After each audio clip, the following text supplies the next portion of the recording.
All right, you guys can get started. Hello, everyone. Thank you for joining us.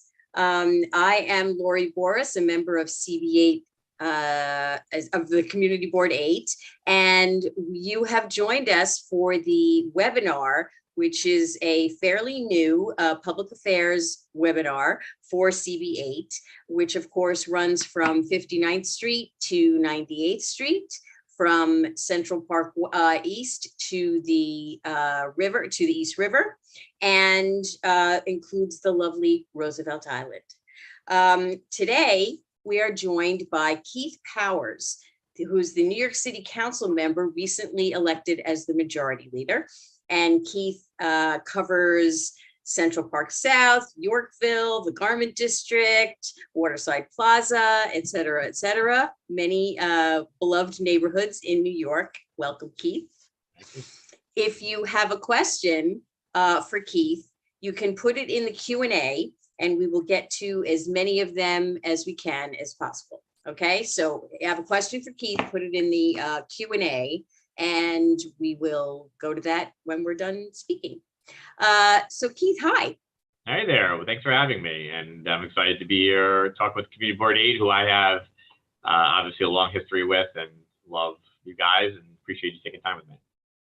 Well, we're glad that you're here. I wanted to start out with, you know, this historic New York City Council that you're in, where it's like the majority of women, which is quite impressive from my point of view. And you are the majority leader. What does that entail, actually? Talk to us a little bit about Sure. what being the majority leader means.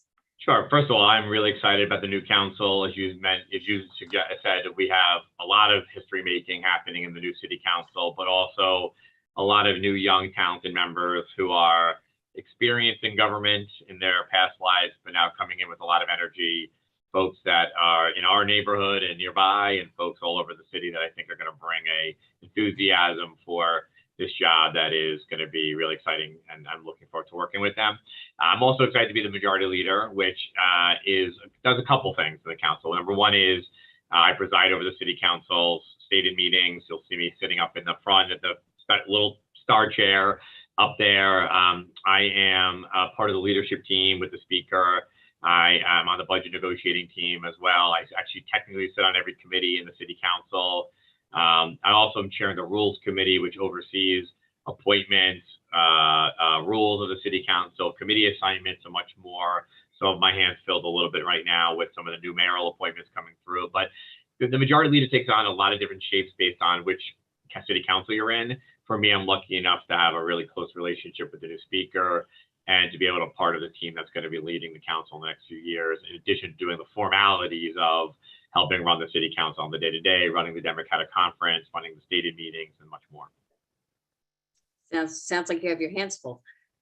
I do, but I enjoy it. Okay. I read an article, I think it was in the Times a couple of weeks ago, where people were envisioning a change in Midtown and suggesting that instead of it being full of all of these office buildings, that it could be more of a, you know, live, work, and play area. And the idea, which has occurred to many of us before, is that all of these empty office buildings, why not turn them into affordable housing? What's pro and con with that idea? Great question. It's one that's facing us in this very moment at the city and the state level. Look, I think there should be some live, work, play spaces regardless of the moment we're in anyway. And I think, you know, having building housing kind of adjacent to Midtown or in Midtown is also a good idea because so many people work there and there's so much to do and so much around there. So I'm always open to that conversation regardless of the pandemic. Right now, though, we're looking at uncertainty in the office space and the workforce for the next couple of years, if not much further. And we're seeing everyone adapting to a new way of working, and some folks who are going to come in a few days a week, use their workspace, and then work from home the other days. And we're seeing even when you talk to some of the folks who manage some of the big buildings around here, they know exactly how many people are walking in that door every day. They know the breakdown of office workers versus visitors, and those numbers are way down. They're getting better and higher and climbing back up, but they're still, at some cases, at 30% capacity. So it leaves you with this big question of, should we be developing new office space? And there's certainly proposals out there in the city to do that. Should we be repurposing, converting? The pros of it is obviously creating more housing that's much needed in the city, putting it in an area that is rich for density and housing, and putting or reconverting using properties that are going to be underutilized and making better use of them. The hard parts of this are, there's a number of them, but one is the actual uncertainty that's involved in this. We have office buildings that have tenants with long-term leases, so you would have to kind of get evolve to a point where you're getting rid of the office tenants, I suppose. And third is there's just a simple reality of converting a space that is built for an office building. Think about my office building. It has one bathroom in the center of the hallway that is utilized by the whole floor. There's the floor plates, the sort of plumbing, all those things of converting makes it actually quite difficult. But I think we're going to look at strategy and the zoning, by the way, too. But we're going to look at strategies to at least allow for it where there's opportunities to do it, and any opportunity to create more housing in my district, I think, is overall good for the city and good for our community. Okay, and speaking of zoning, there was a zoning meeting last night in Community Board 8. It was a bit contentious, but one of the things that came up was some legislation that I understand that you are supporting, and it's having to do with the Cabaret Act. Mm-hmm. And cabaret is kind of like, I look at it as a sort of quaint kind of word, but basically it means that like you can allow music and dancing at almost anywhere. And a few people, I will say, were not happy about that because they were worried about the noise complaints in the neighborhood. So can you talk a little bit about why you think that that's a— Well, look, I appreciate that. I think a little misinformation, but I'm happy to clear the record. One is that we have this moment right now where we're looking at a lot of rules and regulations guiding our small businesses, and have to make some decisions at this very moment about how we're going to help out our much beloved restaurants, bars, cafes, how we're going to support them through the recovery, what should stay, what should go. But even before the pandemic, two things happened. One is the city council actually did repeal the cabaret law a few years ago. And we noticed that in certain areas that there was still this sort of zoning regulation that actually prohibited in certain areas. And you would be surprised, East Village as an example, to find out that you are not allowed to even one single person in certain of these places to be dancing, or you'd be out of compliance with the law. Now that feels outdated to me. That feels if one person on the jukebox is dancing, that somebody could come in. And what places get enforced against that? Very few. There's actually little to no enforcement of this, except there could be targeted enforcement when there's a decision to go after places. The LGBT community, the Black Institute, and others have expressed their concerns that some of their establishments that many of their members of the community go to will be the targets of this in the future. And I will say this, it may change very little about the actual practical aspects for anybody who lives in our community. It's not going to, to me, increase noise. It's not going to increase the proliferation of establishments. What it will do is for those places that want to be in compliance and end up paying thousands and thousands, if not more, in attorney fees and all that stuff to just change it to make them to be legally compliant. That feels ridiculous when the person next door to them is doing it and out of compliance. And so we're just honestly cleaning up the zoning resolution here to be a little more in compliance with the law that was passed a few years ago. That law, by the way, had no, as I can tell you, real practical impact on our district. And actually, to me, made it a lot easier for people to do business without having to worry about these enforcement things that could potentially show up. And the last thing I'd add is we are a very far away from this moving through any process. It's just an idea that we've had. I had alongside Mayor Adams when he was on the campaign trail, And it comes from an earnest effort to get out of the way for these small businesses, to lower their regulatory hurdles without having any really actual practical impact on the day-to-day lives of people that I think live in our community. Okay, thank you. The excuse me, the issue of enforcement, came up, and just in general, I find that there is an issue of enforcement of let's say selective enforcement, and it really comes down to, well, actually, why don't you tell us what it comes down to? Like, why is it that we have sometimes a problem where we can't get enforcement of certain obligations? Are you talking about specifically around noise and nightlife, or are we talking Well, about? yeah, well, we can talk about noise and nightlife. We can talk about parking, which is Okay. another issue I want to talk to you about, but Sure. it's kind of like, people are always yelling enforcement, but it's like, well, it's not really so simple. Go ahead. Yeah.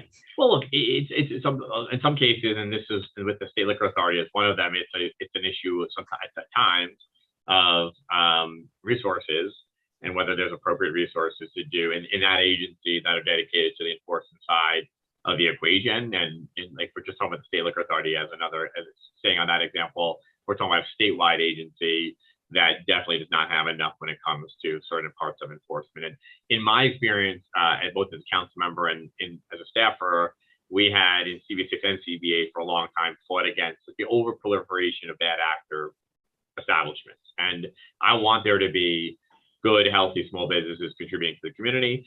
I don't want you to live and stay up all night because the place outside can't manage their lines, can't manage the crowd, is intentionally bad actor, is promoting to the wrong crowd. So we, if you look around, even like the 50s, this was a long-standing issue of some of these establishments. And I was the chair of the committee on the community boards overseeing nightlife and liquor licenses. I did in my prior job as a chief of staff to Jonathan Bing. We had gone after those bad actors. We changed the laws in some cases to make it harder to transfer licenses between bad actors, and tried to actually clean up the law. But you have to have the reasonable balance on the other side too, which is to make sure that you have those places, that you support them, and you get out of their way for the good actors. The enforcement is key to a lot of this, though, and a lot of it's resources and resource management. But also the other thing I'd say, sometimes it is how we do the sort of, enforcement should always work no matter what. But I always tell folks, if you have an issue, we had actually a noisy establishment that we found I was getting complaints about recently. We got a complaint from some of the neighbors there. We went to that state liquor authority, found out that place didn't even have a liquor license, and that place is on the process of getting shut down. So, the system has to work on both sides. But with enforcement, sometimes you do need to come to my office or elected officials' offices if you feel like there's not getting enough attention on the enforcement. I think we're all, and I know in our community, elected officials receptive to getting those calls and helping out. Okay, thank you. Now, speaking of enforcement, this is an issue that is just really dear to my heart. The parking placard abuse. I know that you made some inroads into this a few years ago. Drivers, get angry about the rampant abuse of parking placards, and shouldn't this be an easy problem to fix with technology? I mean, I believe that if everybody had a QR code on their parking permit, that would solve the problem, because then it would be there instead of the patched together, cut and pasted, things that people, put together and say, they write a sign and they cut out a logo for something and say, like, I'm allowed to park here, which is kind of ridiculous. But I mean, we have the technology to do this, so why don't we do it? We are. I mean, in some cases, there's a to make this issue a little more nuanced, but I agree with your premise here. There are some different types of placards. There are city-issued placards, state-issued placards. There's medical placards, which obviously affect our community as a hospital-rich and medical institutional-rich area. But yes, you're right. It's a privilege that's given in many cases to city employees that both gets abused in its practice, but also potentially abused or overused in terms of who gets the privilege to actually do it. And we can always have the sort of the larger, grander debate about whether they should exist at all. But as long as we're going to have them, we have to make sure that we're enforcing against them and that we are being very careful in how we actually issue them in the first place. We've done a few bills. I've had some in the city council that further limit this, including a bill I did last year to help improve commercial deliveries and parking around that which is a nuisance in our communities where they double park and rack up fines. And in some cases, we also create some more restrictions around who can park in these areas designated for commercial parking for like supermarkets and things like that. But yes, we're trying to do a lot on it. But to your earlier question, enforcement is the key. Even if you do all the stuff, you still got to make sure there's people out there who are enforcing that and treating it like a priority. And you're making progress, but it is a thing that requires a kind of constant attention and legislation on. Right. And looking at the larger issue of transportation, there's no denying that there is a lot of tension between drivers and bicyclists and pedestrians. How do you think that New Yorkers and Upper East Siders can learn to share the streets? That's what I think is key. Big one. Right? Yeah, look, everybody's got to be a better actor, obviously. I think pedestrians are obviously the biggest one here because they are completely unprotected when it comes to walking on the streets.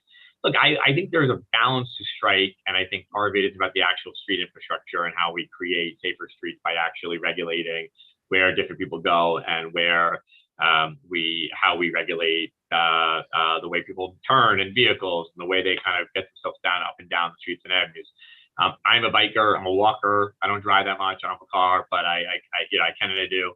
Even as a biker, I can tell you that I try to take it slow. I stop at the red lights. I try to really be on the lookout for pedestrians, recognizing that a lot of pedestrians are used to walking a certain way and now are going to the bike lanes and stuff. And so we have to be sort of careful for everybody's safety. I also know what it's like to be somebody who's walking or biking and feel like you're in competition with these other modes of transportation.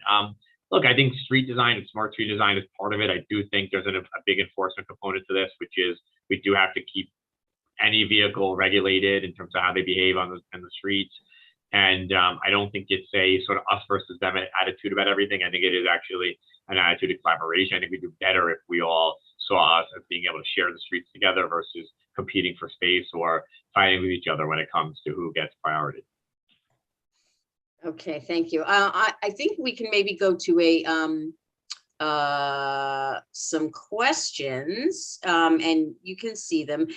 Billy Freeland is asking, are there any areas where you'd like to see community boards have more or less of a role?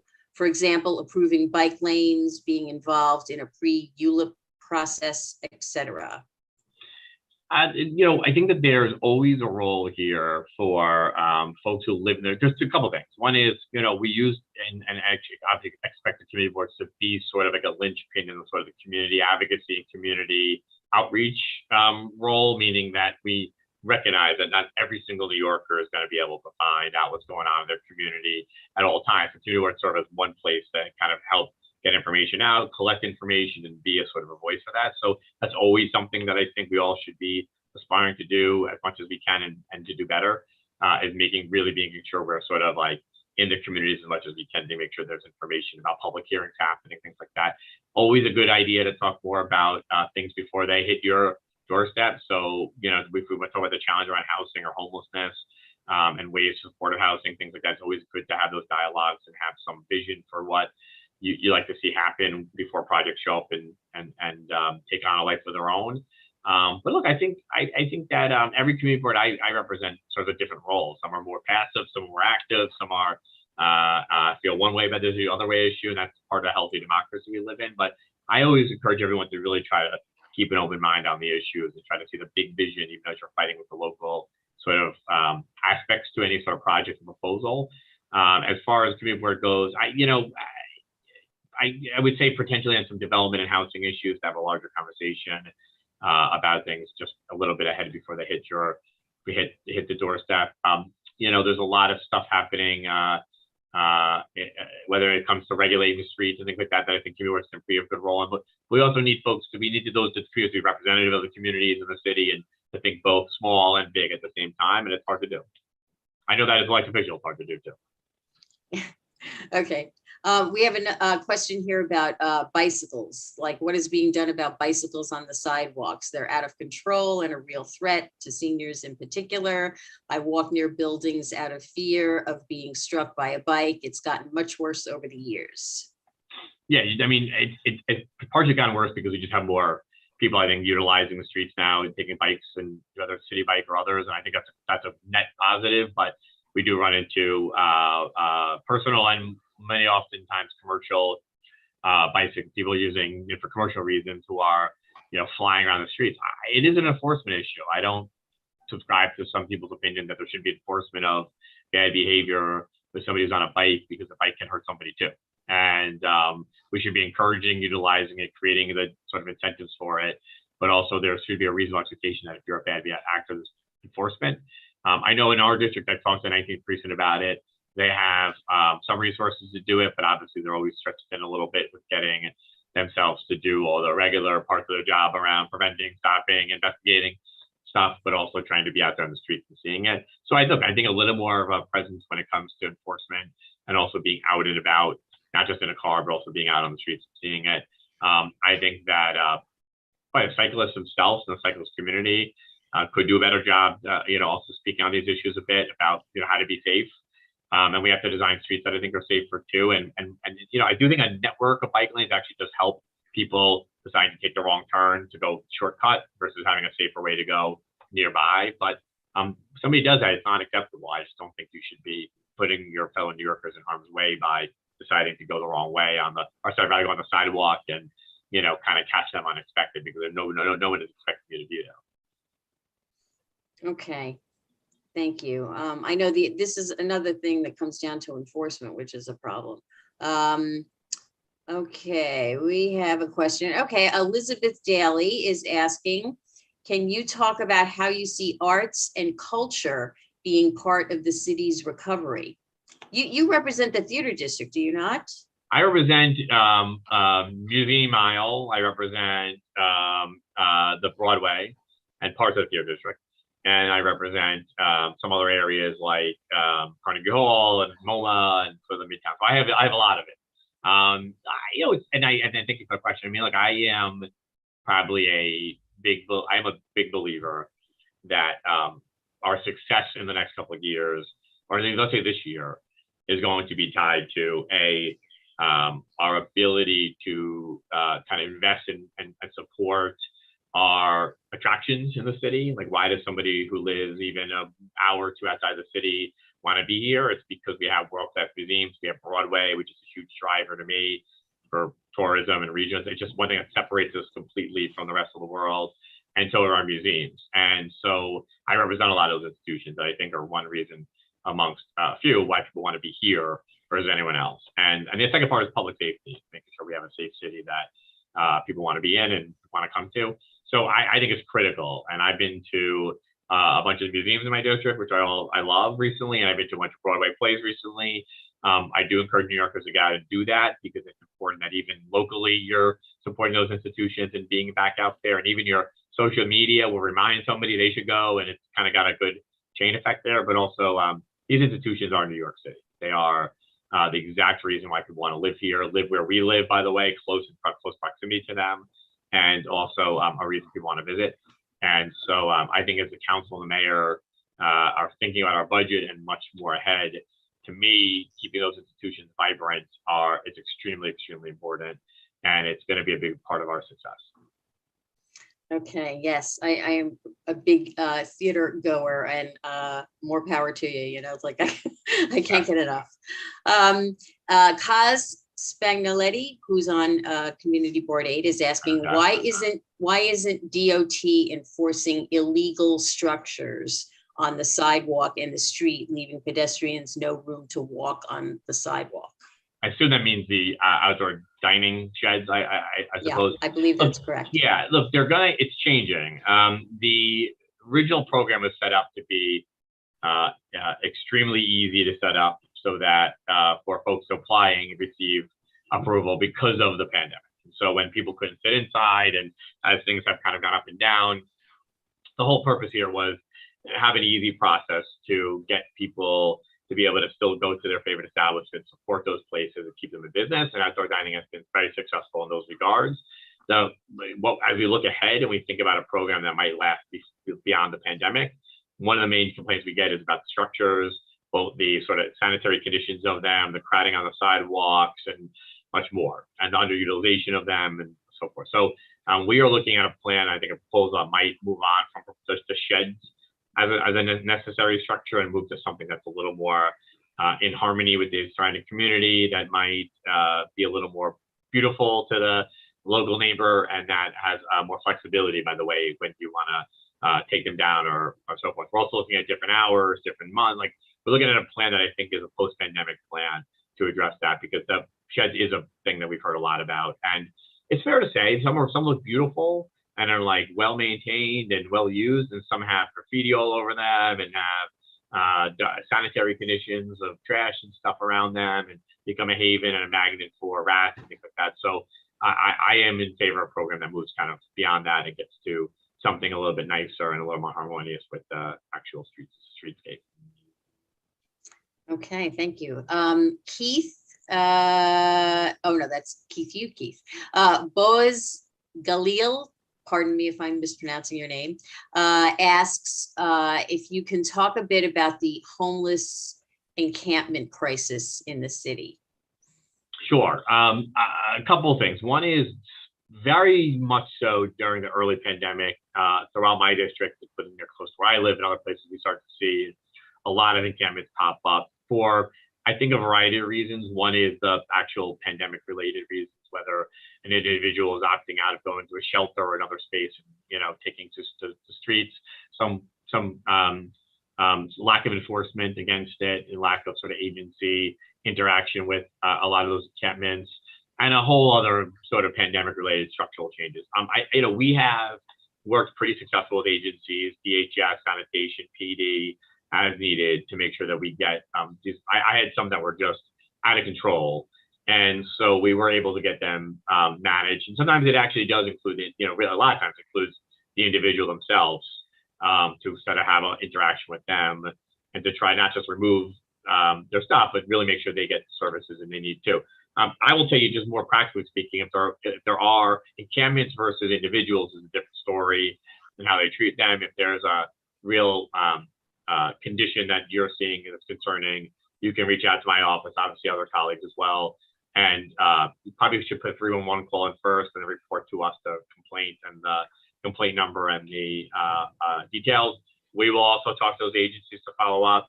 What's helpful about that sometimes too is that you sometimes get lost in the 311 world. After you don't know what happened, you don't always get all information. We can kind of provide some updates on what's going on, and we've seen pretty good success with it. So I can't say we can fix every single one. People come back, things change, but we can do our best to make sure agencies get out there. Okay, good. Let's see. We have someone who wants to get involved, and I'm sure that you encourage that. I'm not going to go through the whole question, but he's looking forward to getting involved with the community board and wants to look at the district leader position.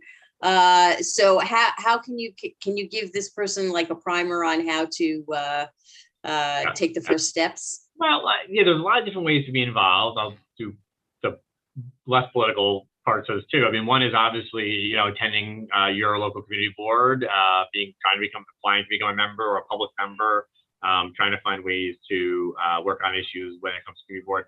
Depending on where you live, there's obviously also like neighborhood block associations that are throughout the district where you have some active role. You can help play some active role. So what's happening more around you? We have some great ones. E60s Association, Barry Schneider here. We have 86 Street Association, 72nd. I'm not going to name them all because some people are getting mad at me, but there's a lot of good ones. And so if you live in the area, those are other good places to be. You don't have to get appointed. You can usually just show up and join. So those are good also opportunities to be more involved. There's political clubs. You can reach out to them if you're interested in the more political part of the equation, and they have meetings, monthly meetings, and they're doing a lot of activities around elections. So those are good places. Those are good places to start if you're just trying to get your feet wet, and then see if you want to run for something or do something else different. There's a lot of other volunteer opportunities, but I always think community board clubs, they're all good opportunities, and always happy to give you more advice offline if you are seeking it. Okay, thank you so much. We have a question from Margaret Schwartz, who says, there's a rumor, is it true, that regarding bike lanes replacing the grass median on Park Avenue? Is this not a landmark issue? I hadn't heard that, but. Not in the East Midtown area of CB8 or the residential area. In the southern, around Grand Central, they have to, over the next 3 decades, probably 2 decades, maybe 3 decades, start replacing the Metro North train shed that they sit above. Is like kind of in the East 40s. And they are going to have to take those up, and they're going to have to replace them. And there's this open question of, should they replace them with just the grass median, or should they do something different? That difference is kind of a big question that we're facing right now. Some have talked about expanding the actual medians themselves, creating more park space. Some have talked about seating and, maybe potentially some like dining or just sort of seating area in those areas, so people that work and live around there, mostly work around there. There have been talks about doing a bike lane or some other ways to make it just a little bit easier and safer for folks who want to travel through Midtown. We're talking about honestly decades, but the first median that they have to do is related to a JP Morgan's headquarters. They're taking that up and they're putting it down. So we're actually have a landscape architect who's going to start looking at those medians for the more long-term piece of this, but there hasn't been a final decision on anything. If you live on Park Avenue on the Upper East Side, this is not going to affect you. It's going to be about 40, 30 blocks, maybe 50 blocks south of you, and it's going to be for a kind of a piece of the puzzle that's in the southern part of closer to Grand Central. And we have a long way to go, and it's going to take a very, very long time to do. But I am excited about the idea of just having a conversation about ways to kind of enrich an area that I think really does need a facelift when talking about East Midtown. Okay, great. Can we switch topics for a second and talk a little bit about bail reform and Sure. Criminal, because I know that some people have been feeling not safe on the subway, especially. But in general, there's this feeling that, and I'm not sure if it's backed up by the statistics. I tend to think that it's not. I mean, perhaps with the exception of the subways. But in any event, people are, and there are people who are looking to blame it on things that aren't necessarily the cause. So can you talk a little bit about bail reform and the relationship between that and crime, and whether there is a relationship between those two? Yeah, go ahead. Yeah.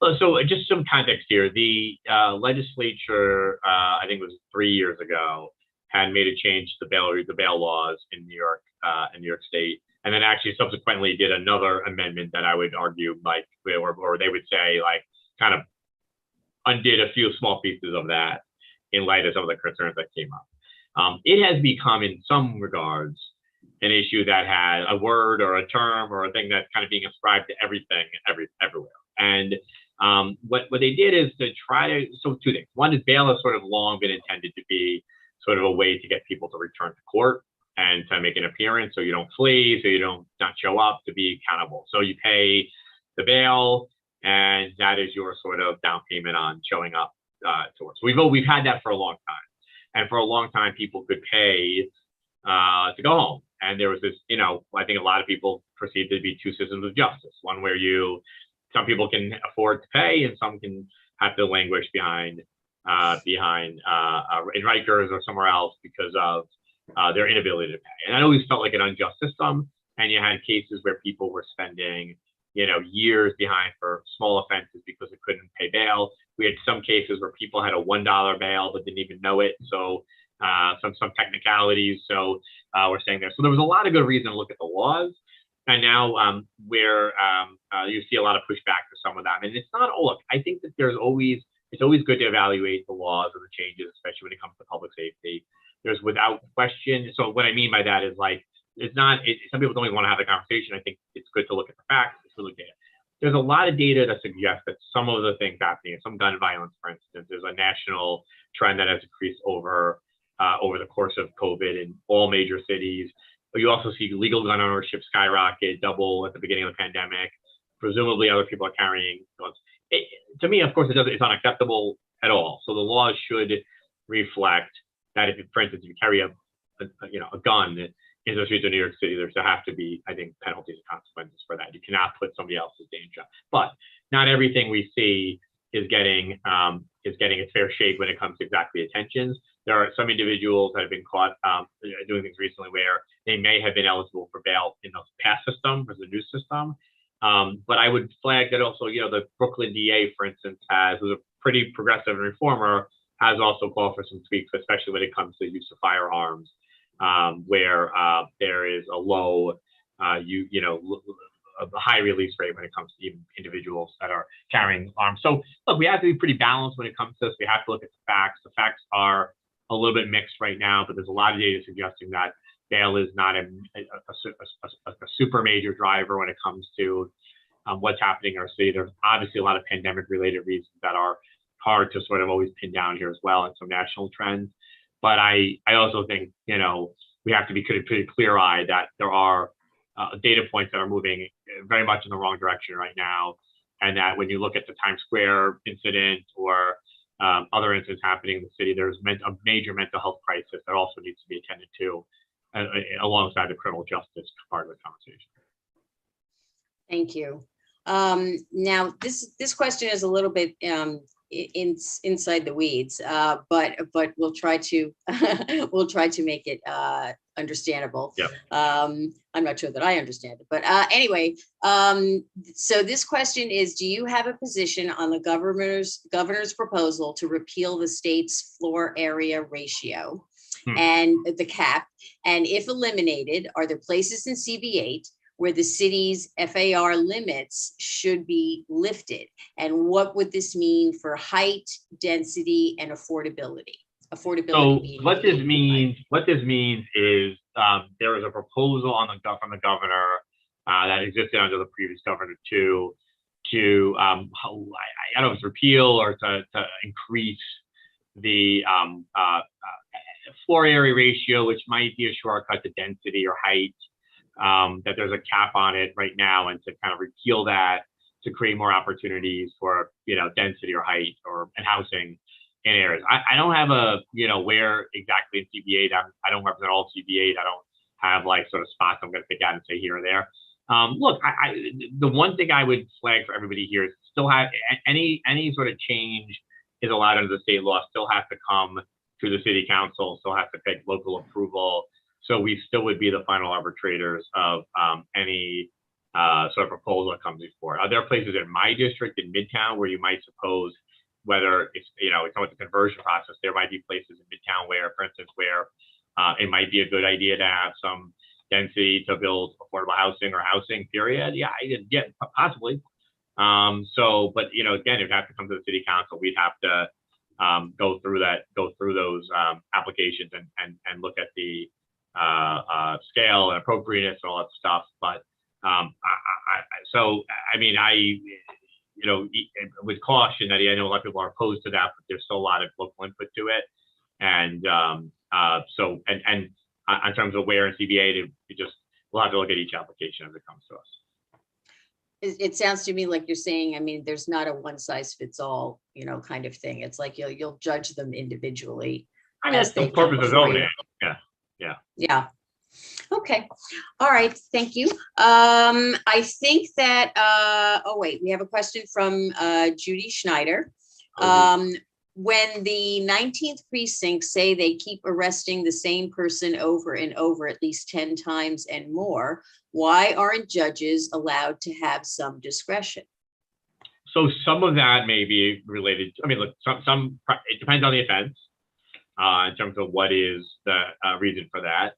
In some cases, they're giving people like basically desk appearance tickets and they're releasing them, which is not a bad practice per se when you look at some of the offenses we're talking about.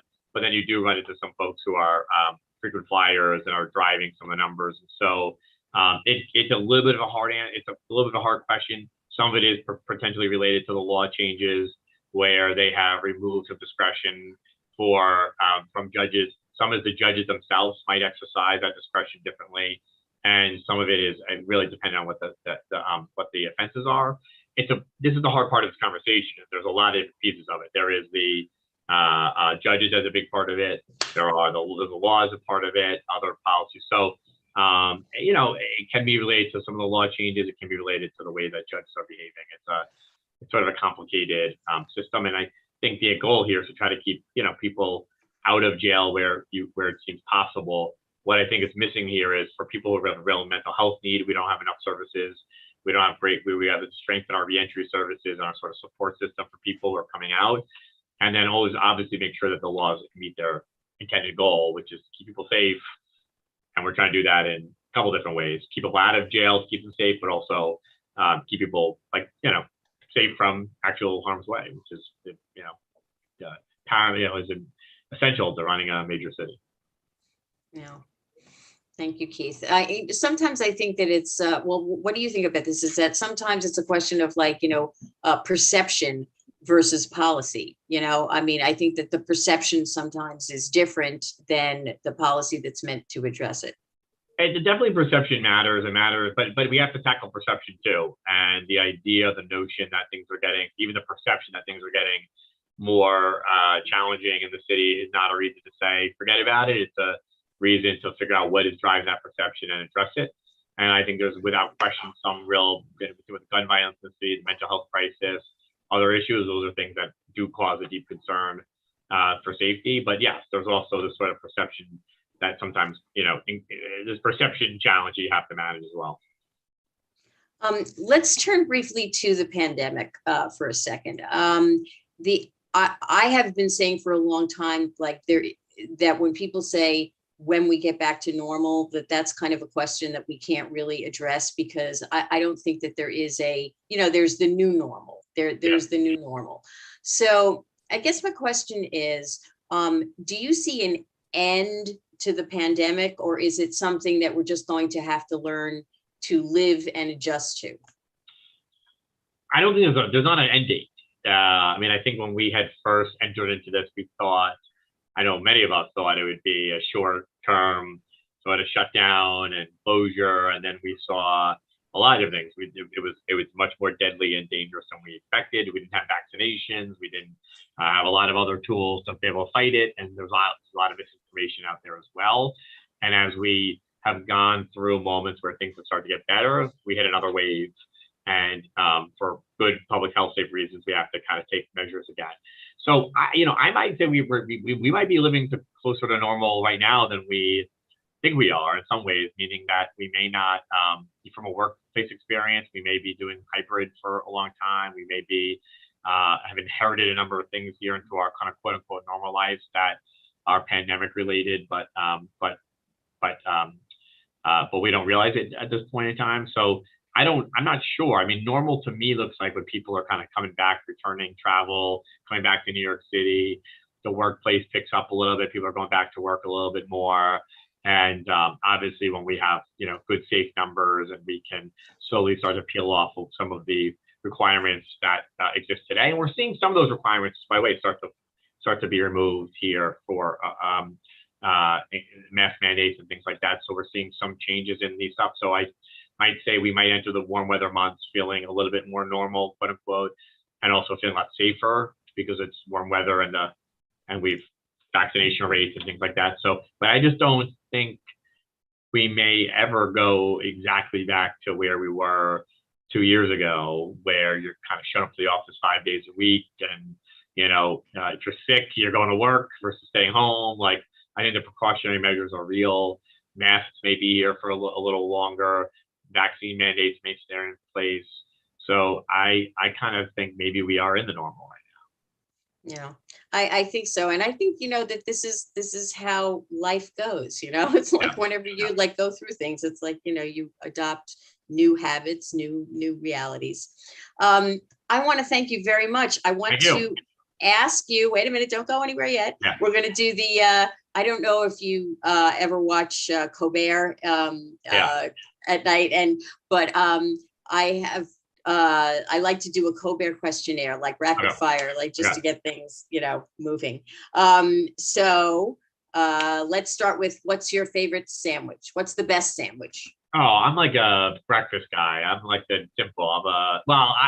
I do some complicated offers when I go to like Essa Bagel and things like that. But I'm a breakfast, it's St. Patrick's Day coming up. I got to go corned beef sandwich as well in the spirit of St. Patrick's Day.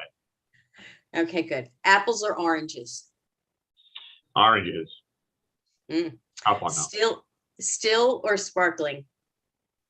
I've been drinking a lot of water these days, and it's still. Okay. Well, it's half and half. Cats or dogs? Dogs. I'm allergic to cats. Yeah. Yankees or Mets? Yeah. I'm sure I get the Yankees something. Yeah, very much Yankees. Very much. Okay. All right. That's it. I'm not going to put you on the spot anymore. I appreciate it. Thank you so much, Keith. We really appreciate your coming here and making yourself you. available to us. Those of you who have joined, thank you for joining this, and it will be available on YouTube and on the CB8 website and Facebook. And my name is Lori Boris. I want to thank you very much for stopping by.